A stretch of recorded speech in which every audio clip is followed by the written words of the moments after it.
ತಂತ್ರ ದಿನಗಳಲ್ಲಿ ನಾವೆಲ್ಲರೂ ಕೂಡ ಜಾತ್ಯತೀತವಾಗಿ ಒಂದು ದೇಶದ ಭವಿಷ್ಯದ ಕಡೆಗೆ ನಾವೆಲ್ಲರೂ ಕೂಡ ಚಿಂತನೆ ಮಾಡಿ ಇವತ್ತೆಲ್ಲ ಮಾಡ್ತಾ ಇದ್ದೀವಿ.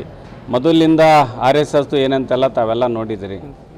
ಇವತ್ತು ಆ ಥರ ನೆಗೆಟಿವ್ಸ್ ಎಲ್ಲ ಇಟ್ಕೊಂಡು ಮಾಡ್ತಕ್ಕಂಥದ್ದು ಒಂದು ಹುಷಾರಾಗಿರಲಿ ಅಂತಂತೇಳಿ ಸ್ವಲ್ಪ ಏನಾದರೂ ಇದ್ದರೆ ಸ್ವಲ್ಪ ಮಾಡೋದನ್ನೇ ಅಗ್ರೆಸಿವ್ ಆಗಿ ಮಾಡ್ತಾ ಇರ್ತಾರಲ್ಲ. RSS ನಾಥರಾಮ್ ಗಾಡ್ಸೆ ಯಾರು ಗಾಂಧೀಜಿಗೆ ತಾನೇ ಹೊಡೆದಿದ್ದು.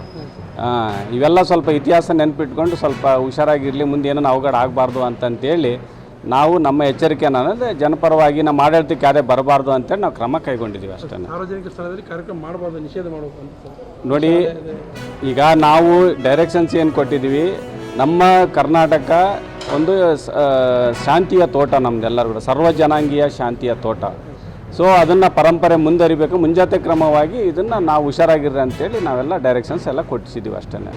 ಕ್ಯಾಬಿನೆಟ್ ಎಕ್ಸ್ಪೆನ್ಸಲ್ಲಿ ಮೇಡಮ್ ಅವ್ರಿಗೆ ಏನು ಅವಕಾಶ ಕೇಳ್ತಿದೆ ಮಾಹಿತಿ ನೋಡಿ. ಹೈಕಮಾಂಡ್ ನಾನು ಆಗಲೇ ಹೇಳಿದ್ದೀನಿ, ಹೈಕಮಾಂಡ್ ಏನು ತೀರ್ಮಾನ ಮಾಡ್ತಾರೆ ಹೈಕಮಾಂಡ್. ಈಗ ನನಗೆ ಮಂತ್ರಿ ಅವಕಾಶ ಇತ್ತು ಇಲ್ಲಿ, ಆದರೂ ಕೂಡ ಇಲ್ಲ ನೀನು 20 ವರ್ಷ ಆದಮೇಲೆ ನಮ್ಮದು ಕಾಂಗ್ರೆಸ್ MPಯಲ್ಲಿಂದ ಬಳ್ಳಾರಿಯಿಂದ ಹೋಗಿಲ್ಲ, ನಿನ್ನಿಂದಿರಬೇಕು ಅಂದೆ. ಪಕ್ಷಕ್ಕೋಸ್ಕರ ನಾವು ತ್ಯಾಗ ಮಾಡೋಕ್ಕೂ ರೆಡಿ ಇದ್ದೀವಿ. ಹೈಕಮಾಂಡ್ ಏನು ಹೇಳ್ತಾರೆ ಅದು, ನಾನು ಕಾಂಗ್ರೆಸ್ಸಿನ ಶಿಸ್ತಿನ ಸಿಪಾಯಿ, ನಾನು ಏನು ಹೇಳ್ತಾರೆ ಅದು ಮಾಡ್ಕೊಂಡಿದ್ದೀನಿ ನಾನೆಲ್ಲ. ಅದು ಕೂಡ ತ್ಯಾಗ ಮಾಡಿಸೋದಕ್ಕೆ ಪ್ರತಿಫಲವಾಗಿ ಈಗ ಮೇಡಮ್ ಅವ್ರು ಕೇಳ್ಬೋದಲ್ಲ. ಖಂಡಿತವಾಗ್ಲೂ ನಾವು ಹೈಕಮಾಂಡಿಗೆ ಬಿಟ್ಟಿರ್ತೀವಲ್ಲ. ಈಗ ಅವರು ನಮ್ಮ ಹಿರಿಯರಿದ್ದಾರೆ, ಎಲ್ಲ ಪಕ್ಷದ ಹಿರಿಯರಿದ್ದಾರೆ, ಅವ್ರು ಏನು ತೀರ್ಮಾನ ಮಾಡ್ತಾರೆ ಅದು ಮಾಡ್ತಾರೆ. ಅವ್ರು ಏನು ತೀರ್ಮಾನ ಮಾಡಿದ್ರೆ ಯಾವುದು ಅವ್ರ ಮನಸ್ಸಲ್ಲಿ ಇದೆ, ಅದು ಆಲ್ರೆಡಿ ಮನಸ್ಸಲ್ಲಿ ಇದೆ, ನಡೀತಾ ಇದೆ. ಯಾಕಂದರೆ ಯಾರು ಕೇಪಬಲ್ ಇದ್ದಾರೆ, ಯಾರು ಮಾಡ್ತಾರೆ, ಯಾರು ಕ್ಲೀನ್ ಇಮೇಜ್ ಇದೆ, ಏನಿದೆ ಅಂತಂತೇಳಿ ಈಗ ಮುಜುಗರ ಆಗಬಾರ್ದಲ್ಲ ಪಕ್ಷಕ್ಕೆ. ಆ ನಿಟ್ಟಿನಲ್ಲಿ ಹೈಕಮಾಂಡ್ ತೀರ್ಮಾನ ಮಾಡ್ತಾರೆ ಎಲ್ಲದೂ ಕೂಡ.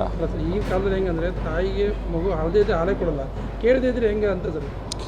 ಈಗ ನಮ್ಮದು ಕಾಂಗ್ರೆಸ್ ಸಂಸ್ಕೃತಿ ಅದಂದರೆ ಯಾವುದೇ ಕೇಳ್ದೇನೆ ತಗೊಂಬಂದು ಮನೆಗೆ ಅಧಿಕಾರ ಕೊಡ್ತಕ್ಕಂಥದ್ದು ನಮ್ಮ ಕಾಂಗ್ರೆಸ್ ಮೊದಲಿಂದ ಕೂಡ. ಆ ಕೆಲಸ ಮುಂದಿನ ದಿನದಲ್ಲಿ ಆಗುತ್ತೆ.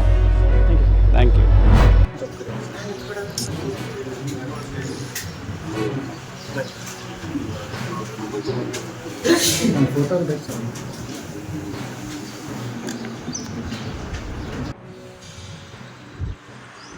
Sir please.